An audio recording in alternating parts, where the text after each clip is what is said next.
فن خطابت کا ہمارا مقدماتی دورہ ہے اور آج اس کا نامہ درس ہے۔ آج کا ہمارا موضوع گفتگو وہ یہ ہے کہ ہر خطیب کو کم سے کم 2 خطبے آنے چاہیے، چاہے بڑا خطیب ہو یا چھوٹا، کم سے کم، اگر زیادہ ہوں تو بہت ہی اچھی بات ہے۔ تو اس حوالے سے یہ ہے کہ ایک تو خطبہ جسے کہا جاتا ہے کہ معصور ہو، معصور کا مطلب یعنی آیت اور روایت پر مشتمل ہو، جیسے یہی خطبہ آپ لوگوں کا جو ابھی آپ نے مختصر یاد کیا ہوا ہے، یہ آیت ہے اصل میں، اور اگر تھوڑا سا طولانی ہو تو اس میں یہ ہے کہ روایت یہ مل کر خطبہ بنے۔ تو بہرحال یہ ہے کہ مختلف خطبے آنے چاہیے، تو حتیٰ کہ ایک کتاب یہاں پر قم میں موجود ہے خطب المنابر کے عنوان کے تحت، کہ جس میں منبر کے بہت سارے خطبے موجود ہیں، تقریباً 170 کے قریب اس کے اندر خطبے موجود ہیں، یعنی غدیر کے لیے الگ خطبہ ہے، مباہلہ کے لیے الگ خطبہ ہے، جشن آپ کو پڑھنا ہے تو وہ اور خطبہ ہے، اس طرح کے مختلف خطبے ہیں۔ تو یہ خطبے آپ کم سے کم آپ لوگوں کو 2 خطبے آنے چاہیے۔ اس کے بعد آپ توجہ کریں گے کہ کوشش کریں کہ خطبے کو قرات و تجوید یعنی جو عربی انداز ہے، قواعد ہیں، ان کو سیکھ کر یاد کر کے پڑھیں تاکہ ایک تو کوئی غلطی نہ ہو۔ تو مثلا الحمدللہ رب العالمین مثلا، تو الحمدللہ نہیں، تو یہ بھی کوشش کرنی چاہیے کہ خطیب کو اس کے قرات وغیرہ اچھی ہو جائے، ٹھیک ہے، اگر قاری نہیں بھی بنے لیکن کم سے کم یہ ہے کہ ایک اچھا خطبہ پڑھنے کے لیے ایک اچھی قرات و تجوید کا سیکھنا ضروری ہے۔ کہیں سے اگر نہیں بھی ملتے تو نیٹ پر آج کل دروس موجود ہوتے ہیں، آپ نیٹ کے ذریعے سے بھی آپ یاد کر سکتے ہیں۔ اب اس کے بعد آپ آتے ہیں کہ خطبہ کے اندر کیا چیزیں ہونا ضروری ہیں۔ چند چیزیں یاد رکھیے گا، ان کو آپ ضرور تحریر کیجیے گا کہ یہ خطبے کے اندر ہونا چاہیے، چاہے الفاظ کوئی بھی ہوں، لیکن یہ ارکان خطبہ ہیں، یہ ہونا چاہیے۔ سب سے پہلے استعاذہ یعنی اعوذ باللہ من الشیطان الرجیم، استعاذہ کہلاتا ہے۔ اس کے بعد یہ ہے کہ آپ اس کو پلس ڈال دیں تب بھی یہ ہے کہ چلے گا، کافی ہے۔ بسملہ یعنی وہی بسم اللہ الرحمن الرحیم۔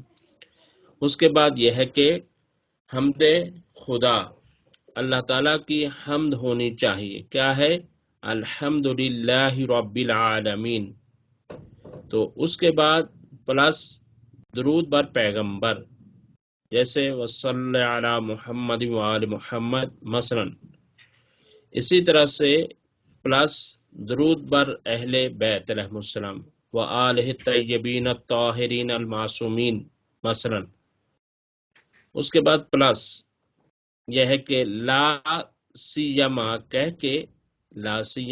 کے امام مہدی علیہ السلام کے القابات چند یا ان میں سے 1-2 یا ایک بھی کم سے کم یہ ہے کہ ذکر ضرور ہونا چاہیے، مثلا الامام المنتظر۔ تو اس طرح سے اس کے بعد یہ ہے کہ پلس لعن بر دشمنان اہل بیت کے جو دشمن ہیں ان پر بھی لعن ضرور خطبے میں ہونی چاہیے تاکہ تولا تبرہ دونوں رہیں۔ تو وہ کیا ہے کہ جیسے وَلَعْنَةُ اللَّهِ عَلَىٰ قَوْمِ الظَّالِمِينَ، ٹھیک ہے، یا اس طرح سے اور بھی۔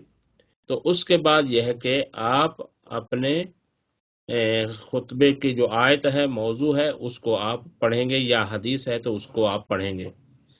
تو بس آپ نے یہ ملاحظہ کر لیا کہ یہ چند ارکان ہونا ضروری ہے: استعاذہ، بسملہ، حمد باری تعالی، درود بر پیغمبر، درود بر اہل بیت، اور لا سیما کہہ کے امام مہدی علیہ السلام کا ذکر، اور پھر لعن بر دشمنان اہل بیت اور موضوع والی آیت۔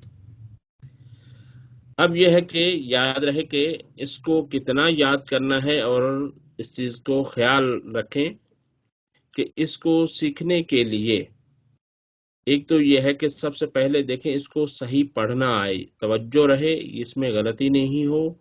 سب سے پہلے کمال یہ ہے کہ اس کو دیکھ کر صحیح طرح سے پڑھا جا سکے۔ جب آپ کو دیکھ کر پڑھنا صحیح آ گیا تو پھر اس کے بعد آپ کو کیا کرنا ہے، پھر سارے کا سارا ایک ہی مرتبہ نہیں یاد کرنا، بلکہ تھوڑا تھوڑا سا کر کے یاد کرنا ہے۔ چاہے دو دو لفظ یاد کرنا پڑے، تب بھی آپ اسی طرح سے یہ ہے کہ آپ اسی طریقے سے تھوڑا تھوڑا یاد کرتے ہوئے مکمل خطبہ یاد کریں، اور اس کو بار بار پڑھیں اچھی طریقے سے۔ اب یہ ہے کہ سوال یہ پیدا ہوتا ہے کہ کتنا یاد کریں، گھنٹہ، 2 گھنٹے، 4 گھنٹے، مثلا 5 دن، 6 دن، کتنا معیار کیا ہے؟ تو اس کا معیار آپ لوگ سن لیجئے اور یہ یاد رکھیے گا۔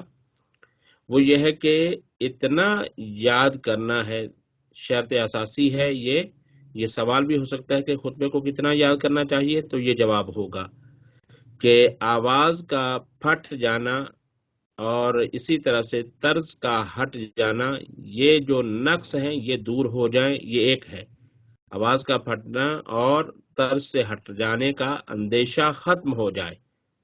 ایسا نہ ہو کہ بعض دفعہ یہ ہے کہ گلا پھاڑ کے خطبہ پڑھا جا رہا ہے تو وہ کہے صحیح نہیں ہے۔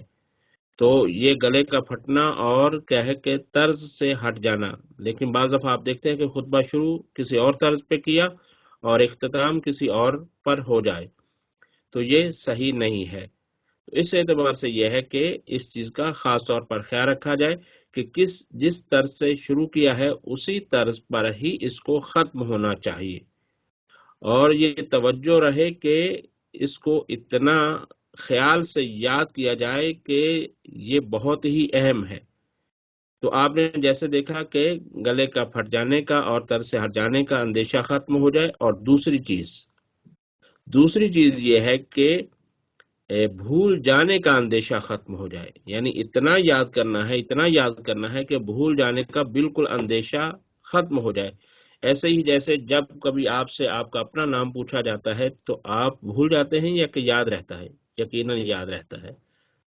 تو اسی طرح سے یہ ہے کہ بھول جانے کا بھی اندیشہ ختم ہو جائے، اور توجہ کے ساتھ دیکھیں، اس میں کوئی تکلف نہ رکھیں، توجہ کے ساتھ یہ ہے کہ یہ بنیادی چیز ہے، اس میں جلد بازی نہ کی جائے کہ بس ٹھیک ہے مجھے آج ہی یاد کرنا ہے اور بس میں نے آج کمپلیٹ کر لینا ہے اور بس اس کے بعد پھر دوسرے کاموں میں نہیں۔ اس کو آپ وقتاً فوقتاً وقت دیں اور بہت ہی انتہائی توجہ کے ساتھ اس کو آپ وقت دیں، تاکہ جڑ جو ہے وہ مضبوط رہے۔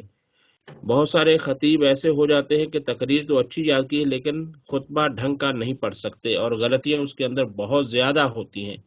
ان غلطیوں کو دور کرنا چاہیے، اور یہی ہے کہ آپ اچھے طریقے سے اس کو سب سے پہلے دیکھ کر یاد کریں، جب دیکھ کر پڑھنا آ جائے تو پھر اس کو زبانی یاد کریں، اور زبانی یاد کرنے کے بعد یہ ہے کہ اب اس کو انداز بیان میں لے کر آئیں گے۔ کس طرح سے؟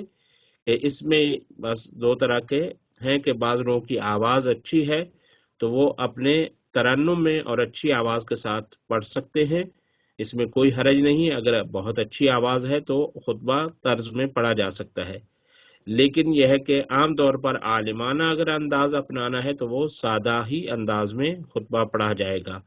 تو ہر ایک کو ویسے یہی چاہیے کہ وہ سادہ الفاظ میں پڑھے، سادہ انداز میں پڑھے، لیکن اگر آواز بہت اچھی ہے تو وہ پھر اچھے الفاظ کے ساتھ اس کو پڑھ سکتے ہیں۔ تو بہرحال آج کا انتہائی اہم درس اس حوالے سے تھا کہ خطبہ کم سے کم 2 ضرور آنے چاہیے، اور آج مفصل خطبے کے بارے میں ہمارا درس تھا۔ وصلی اللہ علی محمد وآل محمد وعجل فرج آل محمد۔